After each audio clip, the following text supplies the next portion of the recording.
Hoje a gente vai mergulhar no plano de jogo de um cara que virou uma indústria de ponta cabeça, Dave Lineker, o fundador da Remax.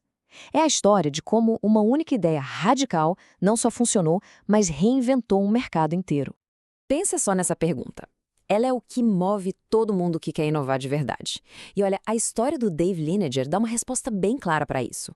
E tudo começa com uma mentalidade que foi moldada na dificuldade. É isso aí. A base de tudo para ele era essa resiliência. Para ele, o jogo não era sobre não cair, mas sobre a velocidade e a força com que se levantava para lutar de novo. E nossa, como ele ia precisar dessa atitude. Então, o nosso roteiro de hoje é bem direto. Primeiro, a gente entende o rebelde e a causa dele. Depois, vamos ver a grande sacada da comissão de 100%, como ele transformou isso num império, as lições que ele aprendeu na marra e, no final, o legado que ele deixou. Para entender qualquer revolução, a gente precisa primeiro entender o problema. Então, vamos voltar para os anos 70. O mercado imobiliário daquela época era, vamos dizer, travado. E na cabeça do jovem e ambicioso Dave Lineker, ele era, acima de tudo, injusto. O xixi da questão era esse. Imagina só, os corretores que mais ralavam, que fechavam mais negócios, levavam para casa só metade da comissão que geravam. A outra metade ia para a imobiliária, que usava essa grana para bancar a estrutura de todo mundo, inclusive de quem não vendia quase nada. Para o Lineker, isso era um sistema que, na prática, punia os melhores. E é aqui que a genialidade dele entra em cena. Porque, em vez de só ficar reclamando do sistema, ele foi lá e propôs uma solução. Uma solução tão radical que virou a indústria inteira de cabeça para baixo. Olha só que diferença brutal. No modelo antigo, o sucesso de quem era bom era usado para cobrir o custo de quem não era. No modelo Remax, a lógica é invertida. O corretor fica com 100% da comissão. Tudinho. Em troca, ele paga uma taxa fixa mensal, como se fosse um aluguel da sua mesa e dos serviços. Simples, direto e, o mais importante, justo com quem mais produzia. E até o nome da empresa já entregava toda a filosofia. Remax, para quem não sabe, é a abreviação de Real Estate Maximums, ou seja, máximos imobiliários. A ideia era maximizar tudo, para todo mundo. Comissão máxima para o corretor, serviço máximo para o cliente e recrutamento máximo para o dono da franquia. Tudo amarradinho na própria marca. Na prática, então, era assim. Os melhores profissionais ficavam com tudo que geravam e, em troca, pagavam uma taxa para ter acesso a uma estrutura de primeira linha, com marca forte e treinamento. Era uma proposta de valor irresistível. Na verdade, transformava os corretores em verdadeiros empreendedores. Mas, ok, ter uma grande ideia é uma coisa. Agora, transformar essa ideia num império global, bom, aí é outra história. Vamos ver então como foi essa execução, essa construção. E olha, o começo foi brutal. A indústria tradicional fez de tudo para sabotar o modelo. A economia americana estava em recessão. E por quase 3 anos, a empresa só deu prejuízo. O Lineker e a sócia dele, a Gail, ficaram mais de 2 anos sem tirar um único centavo de salário. Foi um teste de fogo para aquela persistência toda que ele pregava. Mas depois de apanhar tanto, eles finalmente se levantaram. E quando a empresa atingiu o ponto de equilíbrio, o crescimento foi explosivo.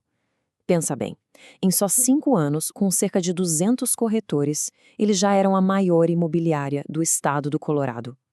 O modelo não estava só funcionando, estava provando que era dominante. E aqui vem uma das jogadas mais geniais dele. Nos anos 70, o mercado imobiliário era um verdadeiro clube do bolinha. O Lineker olhou para isso e viu uma oportunidade gigante. Um monte de mulheres talentosíssimas que eram simplesmente ignoradas pelo mercado. Ele abriu as portas, ofereceu o mesmo modelo justo para elas e apostou na pura meritocracia. O resultado, entre 70% e 80% da sua equipe era de corretoras, que formaram um time super motivado e que, bom, simplesmente atropelou a concorrência.